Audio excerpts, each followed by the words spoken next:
अस्सलाम वालेकुम warahmatullahi wabarakatuh। मेरा नाम है मोहम्मद और welcome back to my channel. जब से गाजा और हमास के बीच में एक जंग छिड़ चुकी है, जहां पर देखा जा सकता है कि हमास को कॉर्नर में करके इसराइल ने कंटिन्यूसली अत्याचार किया फलस्तीनी मासूम लोगों पे। उसके बाद कई लोग अराउंड द वर्ल्ड एक ही सवाल कर रहे थे कि अरब मुल्क कहां पर है, और स्पेशली एक कंट्री को सबसे ज्यादा पूछा जा रहा था इस वक्त कि टर्की के प्रेसिडेंट एर्दोगान कहां पर गई उनकी आवाज, क्योंकि वो काफी वोकल रहते थे जब भी इसराइल के खिलाफ स्टेटमेंट देना था फलस्तीन के सपोर्ट में। लेकिन अब इतने दिन के बाद उन्होंने कुछ घंटे पहले एक शॉकिंग स्टेटमेंट दिया। क्या कहा टर्की ने हमास ग्रुप को लेकर, जिससे काफी चौंक गए अमेरिका और इसराइल। और क्या आगे एर्दोगान ने कहा इसराइल को लेकर, और क्या ऐसा एक काम करने वाले एर्दोगान जिससे काफी वावेला मचने वाला है सारे इस्तांबुल के गलियों में। देखते हैं इस वीडियो में कंप्लीट डिटेल में। एर्दोगान ने लास्ट नाइट स्टेटमेंट एक दिया उनके स्पीच में कि टर्की का एक प्रोजेक्ट था जहां पर वो लोग इसराइल जाने वाले थे, लेकिन उसको कैंसिल कर दिया गया और अब एर्दोगान और उनकी गवर्नमेंट के डिप्लोमेट्स नहीं जाने वाले इसराइल को। और कहा कि गाजा के मासूम लोगों के ऊपर जो अत्याचार हो रहा है, सिविलियंस के ऊपर, स्पेशली जो रिसेंट हॉस्पिटल की जो बमबारी हुई थी जहां पर बताया जा रहा है कि 1000 से ज्यादा औरतें और छोटे इन्फेंट्स की मौत हो गई थी, जिससे शहीद हो गए थे। इस चीज के बारे में बताते हुए एर्दोगान ने ऐसा एक स्टेटमेंट दिया और अब कहा कि टर्की और इसराइल के बीच में बिल्कुल रिलेशंस यहां से अच्छे नहीं होने वाले, बल्कि अब बहुत बुरा हो चुका है इन दो के बीच का रिलेशन। देखा जा सकता है कि टर्की काफी वोकल रहा है पिछले कुछ साल से, जहां पर एर्दोगान ने ओपनली इसराइल के खिलाफ बहुत सारे बड़े स्टेटमेंट्स दिए थे। बताया जाता है कि एक जमाने में ये दो बहुत ही टाइट रीजनल एलाइज थे, मतलब कि एक दूसरे को सपोर्ट करते थे। लेकिन 2010 में एक वाकया हुआ था टर्की और इसराइल के बीच में, जिस वक्त इसराइल के फोर्सेस ने टर्की के एक शिप के ऊपर बमबारी की थी, जिसमें 10 टर्किश लोग शहीद हो चुके थे।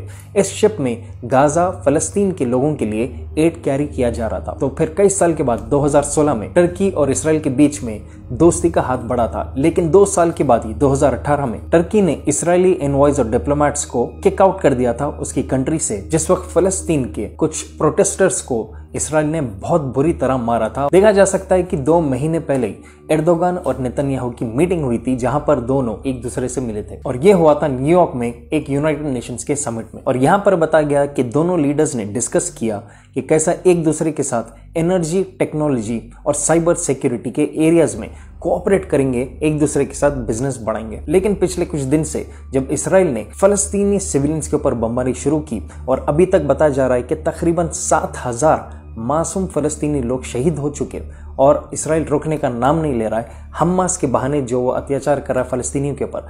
इसको देखते हुए टर्की के प्रेसिडेंट एर्दोगान ने फाइनली अब स्टेटमेंट दिया, कहते हुए कि ये हरकत गलत हो रही है इसराइल की तरफ से। देखा जा सकता है कि लोग इसलिए सवाल कर रहे थे टर्की के प्रेसिडेंट एर्दोगान को, क्योंकि शुरू से फलस्तीन के कॉज के लिए फलस्तीनी लोगों के सपोर्ट में, जहां पर एर्दोगान ने ओपनली सपोर्ट किया है फलस्तीनियों को, लेकिन इस बार कई हफ्ते गुजर चुके लेकिन एर्दोगान ने एक स्टेटमेंट भी नहीं दिया था। और इसके बाद लोग सवाल करने लगे कि अरब लीडर्स तो शुरू से ही डरपोक बने हुए हैं, इस बार टर्की के एर्दोगान को क्या हुआ। साथ ही साथ अब स्टेटमेंट में एर्दोगान ने यह भी कहा कि सारे अरब मुल्क एक होना चाहिए और राइज अप होना चाहिए इसराइल के इस अत्याचार के खिलाफ। देखा जा सकता है कि इस बार का जो इसराइली अत्याचार हो रहा है ये काफी यूनिक है, क्योंकि इसमें हर अरब कंट्री सामने आकर एक स्टेटमेंट देकर फिर वापस भाग जा रहा है। क्या ये इनका एक डिप्लोमेट तरीका है सॉल्व करने के लिए, या सब अरब मुल्क को मालूम है कि इसराइल अपना गुस्सा निकालेगा, 1 महीने तक वो कई हजार लोगों को शहीद करेगा और उसके बाद वो सुकून में आकर खामोश बैठ जाएगा।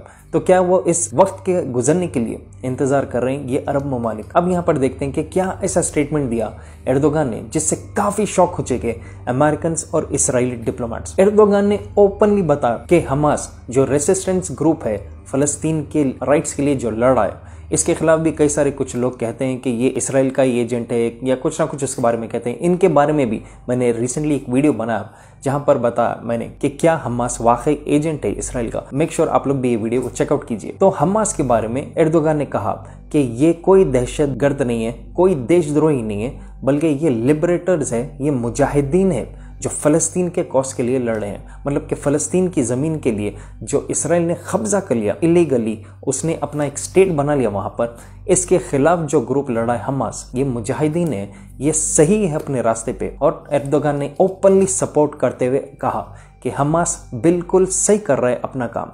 यहाँ पर स्टेटमेंट में ये भी बताया एर्दोगान ने कि जो भी सिविलियंस की अगर मौत हुई, जो इसराइली सिविलियंस की मौत हुई हमास की तरफ से, तो ये बिल्कुल गलत है हमास के ऊपर, लेकिन हमास जो अपने काम में लड़ रहा है इसको पूरी तरह सपोर्ट एर्दोगान कर रहा है। और एर्दोगान ने बताया हमास वो ग्रुप है जो उनकी जमीन और उनके लोग को प्रोटेक्ट करने के लिए लड़ रहे हैं इसराइली से। और एर्दोगान ने धमकी भी दी इसराइल को उनके स्पीच में एक स्टेटमेंट देते हुए, जहां पे उन्होंने कहा कि वो पूरी तरह से बात करना चाह रहे हैं इसराइल से, चाहे वो पॉलिटिकल हो, डिप्लोमेटिक हो या नहीं तो मिलिट्री के जरिए भी मदद करने वाले फलस्तीन की। अब यहाँ पर वो खुद की फौज की बात कर रहे हैं या हमास और हिजबुल्लाह को बैकिंग करने वाले अपने फौज के थ्रू या मिलिट्री टेक्नोलॉजी के थ्रू, इस जरिए उन्होंने मिलिट्री की भी धमकी अब दे दी है। अब ये कहते हुए कई सारे मीडिया, सोशल मीडिया पे एक अपडेट आ रहा है, एक बहुत बड़ी प्रो पैलेस्टीनियन रैली सैटरडे को होने वाली है, जहां पर सारे इस्तांबुल के लोग रोड पर आने वाले फलस्तीन के सपोर्ट में, और ये पूरी रैली को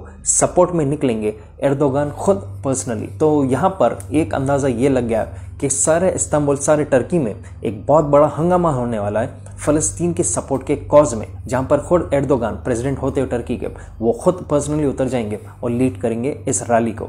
अब यहाँ पर कई सारे लोग कमेंट करेंगे कि ये सिर्फ बातों के रह गए लोग, और क्या सिर्फ इसराइल के साथ रिश्ता बनाने के लिए टर्की के एर्दोगान ऐसे स्टेटमेंट्स दे रहे हैं। देखा जा सकता है कि दूसरे अरब मुल्क तो या तो डर के खामोश बैठे हुए या नहीं तो सिर्फ एक आध ऐसा स्टेटमेंट दे रहे हैं, और देखा जा सकता है कि कई सारे अरब कंट्रीज ओपनली नहीं बल्कि बहुत सीक्रेट तरीके से इसराइल से ऑलरेडी हाथ मिला रहे हैं या मिला चुके थे अपने धंधे को आगे बढ़ाने के लिए। तो यहाँ पर सिर्फ अकेले एर्दोगान के ऊपर इल्जाम नहीं लगा सकते, बल्कि सारे अरब कंट्रीज का देखा जा सकता है कि सब डरपोक बन के, इसलिए आज इतने हफ्तों के बाद भी खामोशी छाई हुई है। पर आपका क्या अपना नजरिया है इस चीज को लेकर? क्या ये डिप्लोमेटिक इंटेलिजेंस है, ये क्या एक होशियारी है अरब कंट्रीज की जो खामोश बैठ रहे हैं इस वक्त, या कुछ उनको डर है अपनी कुर्सी को लेकर जिसकी वजह से ये सब खामोश रह रहे हैं जब फलस्तीनी लोग शहीद होते जा रहे हैं डेली? तो आपको क्या लगता है इसके हिसाब से? आप अपना ओपिनियन नीचे कमेंट करिए। अगर आप नए मेरे चैनल पे please make sure to subscribe, और मेरी रिक्वेस्ट है